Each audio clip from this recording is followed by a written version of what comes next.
Injil Yohanes pasal 11 ayat 1 sampai 57. Lazarus dibangkitkan. Ada seorang yang sedang sakit, namanya Lazarus.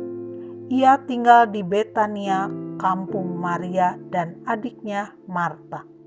Maria ialah perempuan yang pernah meminyaki kaki Tuhan dengan minyak mur dan menyikanya dengan rambutnya. Dan Lazarus yang sakit itu adalah saudaranya.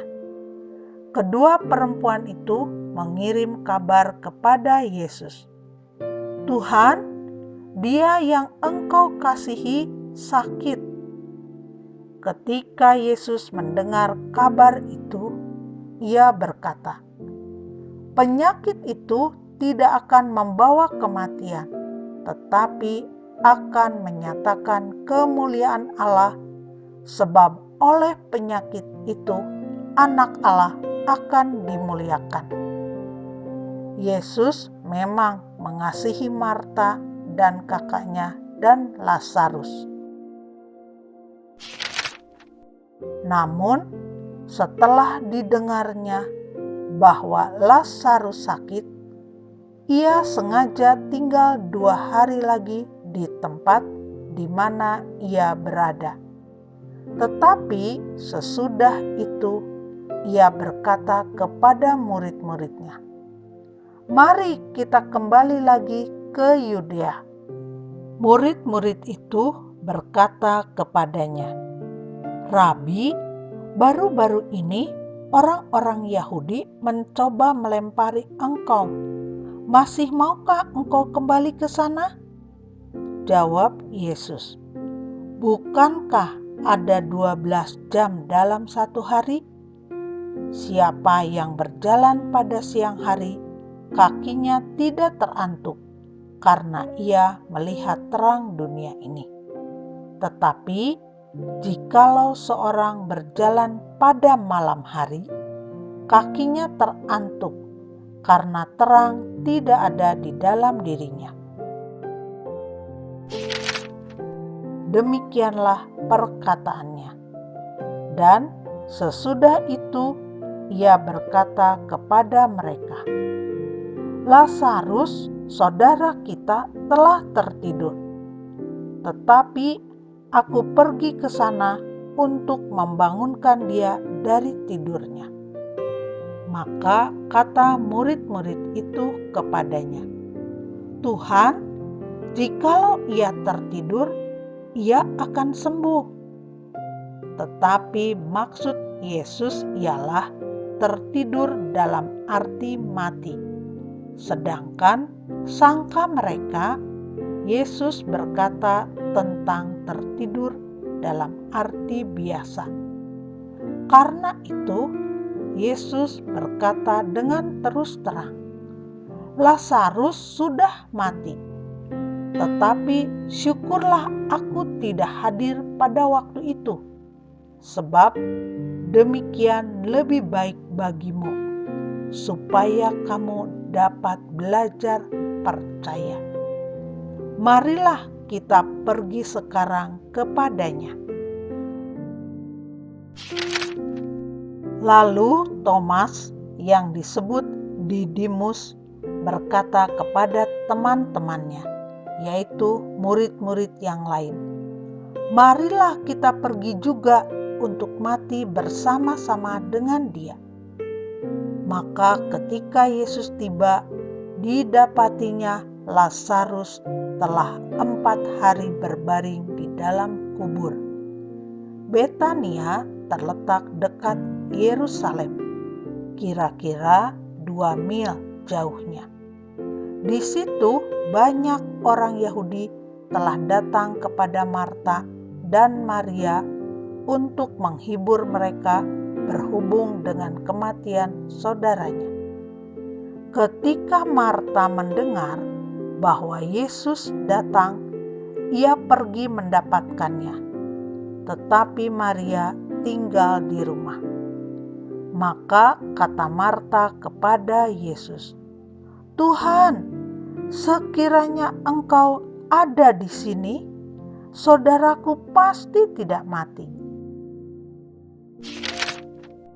Tetapi sekarang pun aku tahu bahwa Allah akan memberikan kepadamu segala sesuatu yang engkau minta kepadanya. Kata Yesus kepada Marta, saudaramu akan bangkit.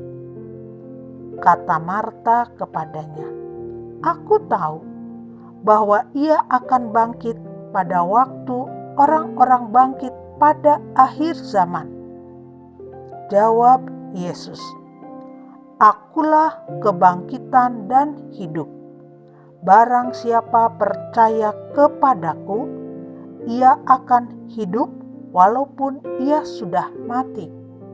Dan setiap orang yang hidup dan yang percaya kepadaku tidak akan mati selama-lamanya.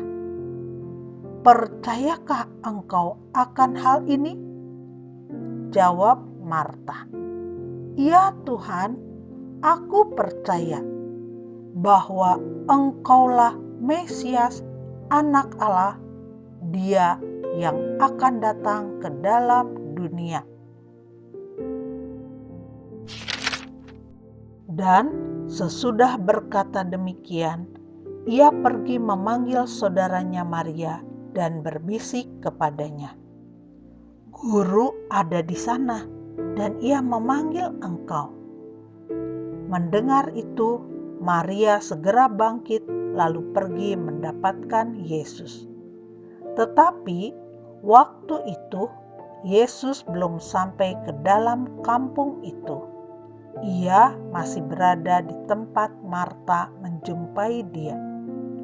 Ketika orang-orang Yahudi yang bersama-sama dengan Maria di rumah itu untuk menghiburnya, melihat bahwa Maria segera bangkit dan pergi keluar, mereka mengikutinya karena mereka menyangka bahwa ia pergi ke kubur untuk meratap di situ.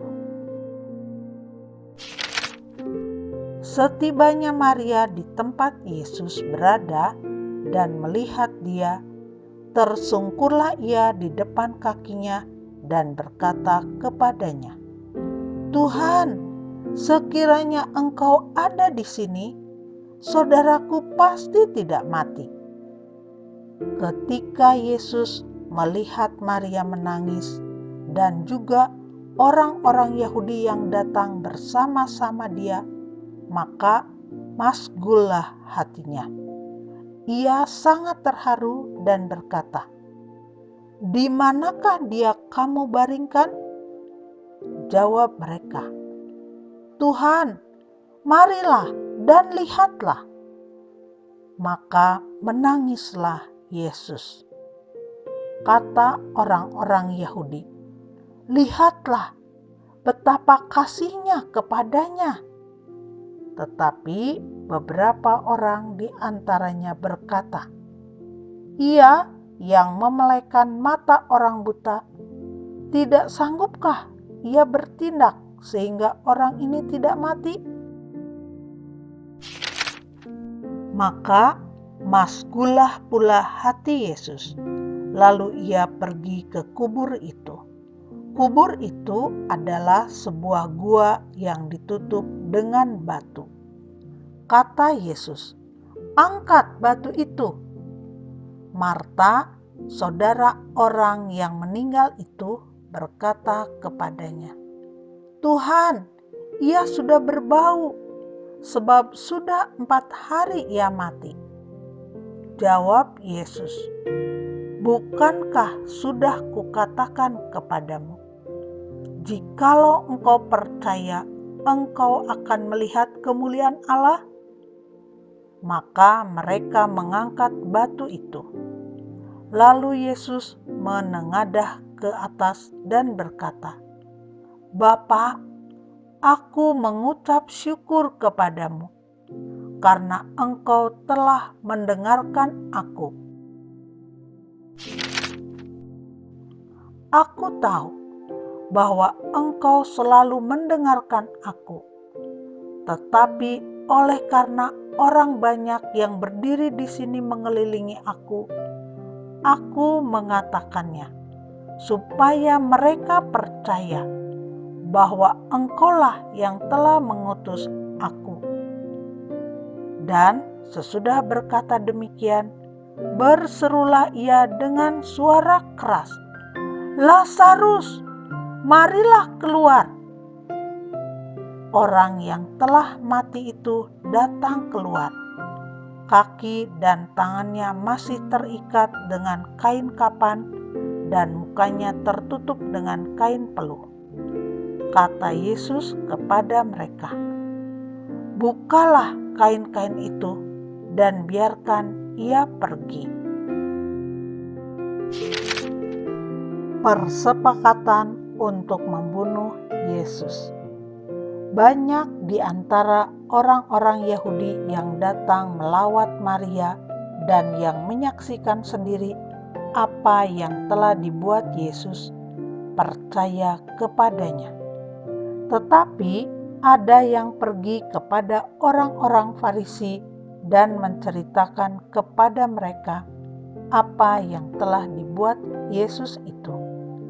Lalu imam-imam kepala dan orang-orang Farisi memanggil mahkamah agama untuk berkumpul dan mereka berkata, "Apakah yang harus kita buat?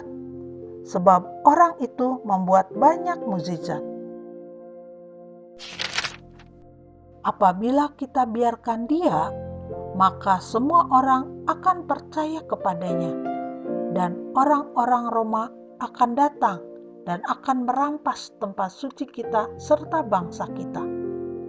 Tetapi seorang di antara mereka, yaitu Kayafas, imam besar pada tahun itu, berkata kepada mereka, "Kamu tidak tahu apa-apa, dan kamu tidak insaf bahwa lebih berguna bagimu jika satu orang mati untuk bangsa kita daripada seluruh bangsa kita ini binasa." Hal itu dikatakannya bukan dari dirinya sendiri, tetapi sebagai imam besar pada tahun itu ia bernubuat bahwa Yesus akan mati untuk bangsa itu. Dan bukan untuk bangsa itu saja, tetapi juga untuk mengumpulkan dan mempersatukan anak-anak Allah yang tercerai-berai. Mulai dari hari itu, mereka sepakat untuk membunuh dia. Karena itu, Yesus tidak tampil lagi di muka umum di antara orang-orang Yahudi. Ia berangkat dari situ ke daerah dekat padang gurun, ke sebuah kota yang bernama Efraim, dan di situ ia tinggal bersama-sama murid-muridnya. Pada waktu itu, hari raya Paskah orang Yahudi sudah dekat, dan banyak orang dari negeri itu berangkat ke Yerusalem untuk menyucikan diri sebelum Paskah itu. Mereka mencari Yesus, dan sambil berdiri di dalam bait Allah, mereka berkata seorang kepada yang lain, "Bagaimana pendapatmu? Akan datang jugakah ia ke pesta?" Sementara itu, imam-imam kepala dan orang-orang Farisi telah memberikan perintah supaya setiap orang yang tahu di mana dia berada memberitahukannya, agar mereka dapat menangkap dia.